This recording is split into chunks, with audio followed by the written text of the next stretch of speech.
Warga di seluruh wilayah Rusia beramai-ramai memberikan suara mereka di hari kedua pemilihan umum presiden pada hari Sabtu waktu setempat. Pelaksanaan pemilu presiden Rusia berlangsung dengan antusiasme masyarakat yang tinggi. Pemilu yang berlangsung selama 3 hari ini menghadirkan beragam festival di tempat-tempat pemungutan suara. Proses jalannya pemilu presiden pun di beberapa TPS telah menggunakan mesin otomatis untuk melakukan scan surat suara. Hal ini dilakukan guna jumlah kertas suara yang masuk dapat diketahui dengan cepat. Tidak hanya itu, dalam proses pemilu presiden kali ini, pemerintah juga menyediakan Public Surveillance Center yang mana siapa saja bisa berkesempatan untuk mengawasi jalannya pemilu di setiap TPS di kotanya. Berdasarkan data, terdapat lebih dari 43.000 TPS di 89 wilayah di seluruh Rusia.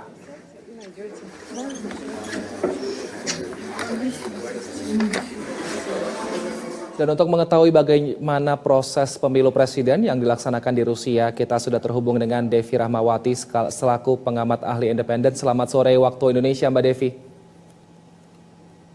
Selamat sore, Mas, waktu Rusia. Baik, Mbak Devi, di sana kan memasuki hari ketiga proses pemilu presiden Rusia. Ini bagaimana kondisi ataupun antusiasme warga di sana, Mbak? Menarik sekali karena kalau dari udara memang lebih hangat, yaitu maksimal sekitar -12 dari yang sebelumnya mereka masih dalam kondisi -30. Tapi meskipun dalam kondisi cuaca yang minus, tapi mereka tetap begitu semangat untuk mendatangi TPS-TPS karena memang bagi masyarakat Rusia ini juga menjadi sebuah festival demokrasi untuk mereka. Nah, tapi kabarnya bahwa jelang pemilu di sana situasi sempat memanas nih, Mbak Devi. Benarkah demikian, dan kalaupun memanas, seperti apa sebenarnya dinamika yang terjadi di sana?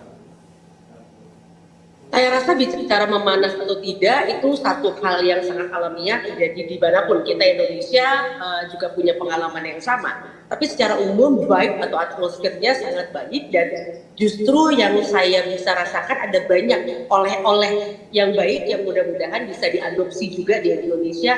Di antaranya misalnya mereka sudah dari 89 region sudah ada 28 yang mengizinkan warganya untuk memilih melalui elektronik. Lalu yang kedua, mereka memiliki juga wakil independen, di mana di kita memang belum ada. Lalu secara teknis menarik sekali penggunaan teknologi, lalu bagaimana surat suara sangat memperhatikan aspek budaya, karena di sana mereka surat suaranya tidak seperti kita, bentuknya ada nama, lalu ada CV singkat yang bahkan dituliskan juga dalam bahasa Rusia dan bahasa daerah masing-masing tergantung kota-kota yang memang memiliki daerah tertentu.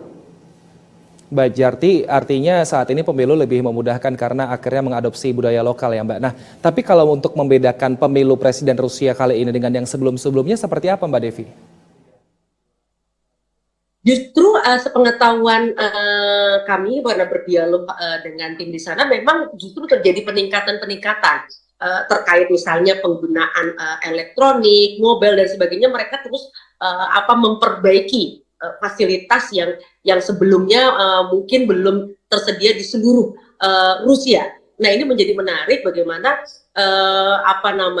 keterbukaan mereka, karena yang namanya saksi itu diizinkan siapapun gitu ya, dan tanpa ada bayaran apapun mereka bisa langsung ada di TPS, atau pemerintah menyediakan tempat surveillance untuk publik, di mana kamera yang dipasang di setiap TPS itu memungkinkan publik untuk benar-benar melototin apa yang terjadi di setiap wilayah kalau mereka misalnya memang tidak sempat untuk menuju TPS, dan mereka kemudian bisa memasukkan protes mereka misalnya kalau memang ada hal-hal yang dinilai tidak sesuai dengan harapan.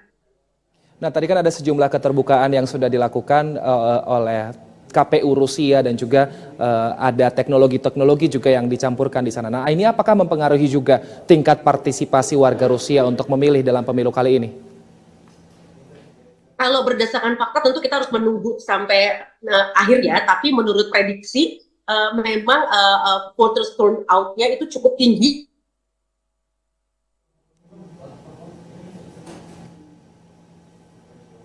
Bagaimana yang diberikan pemerintah dalam upaya memancing warga untuk datang, dan yang kedua tadi karena secara sosial ini bagian dari festival budaya juga untuk mereka, kesempatan mereka untuk berkumpul, mereka bisa berjalan-jalan bersama keluarga, pemerintah memberikan potongan harga untuk bahan bakar, gratis ke banyak tempat, naik kendaraan dan sebagainya. Jadi ini sesuatu yang sangat menarik sehingga publik pun antusias untuk datang ke TPS. Baik, tapi kalau misalnya dilihat Mbak, apakah dinamika politik di sana sebelum pemilu juga sama seperti di Indonesia? Mungkin apakah ketika Mbak Devi berkunjung ke sana masih ada mungkin poster atau banner yang dilihat di jalan-jalan untuk mempromosikan mungkin Putin dan juga calon independen lainnya, Mbak? Menarik. Ini yang menarik. Bayangan saya ketika saya ke Rusia yang mungkin sering digambarkan oleh media-media selama ini adalah kota yang dingin, kota yang mungkin tidak senyaman yang kemudian saya lihat di sini. Satu, mereka sangat bersih. Bahkan para kandidat itu betul-betul serius mengoptimalkan saluran TV, media surat kabar, digital radio, sehingga kota mereka yang indah sama sekali tidak dipenuhi oleh polusi visual sebagaimana yang terjadi di Indonesia.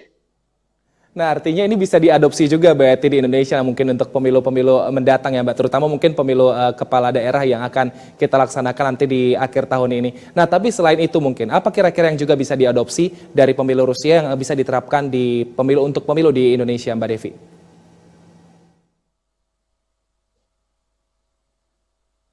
Ya, secara teknis memang agak berbeda ya. Satu hal yang penting juga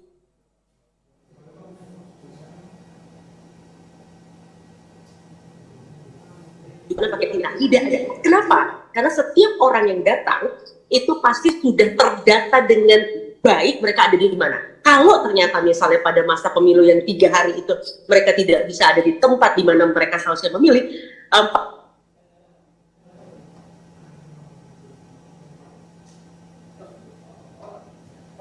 mereka bisa memilih di tempat yang mereka inginkan, atau bahkan pemerintah mendatangi. Pemerintah bukan hanya punya electronic voting, tapi juga mobile, di mana kalau Anda berada di tempat-tempat penambangan minyak yang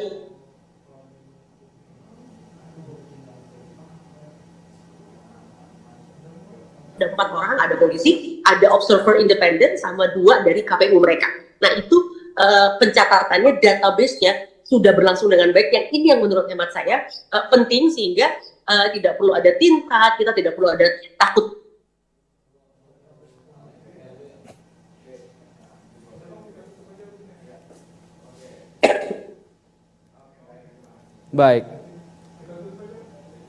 Baik, terima kasih Mbak Devi Rahmawati. Mohon maaf kami tidak bisa sangat clear mendengar suara Mbak Devi karena mungkin ada gangguan sinyal, tapi terima kasih sudah menyempatkan diri untuk berbagi informasi bersama kami. Mbak Devi Rahmawati selaku pengamat ahli independen, sehat selalu dan jaga kesehatan selama di sana Mbak.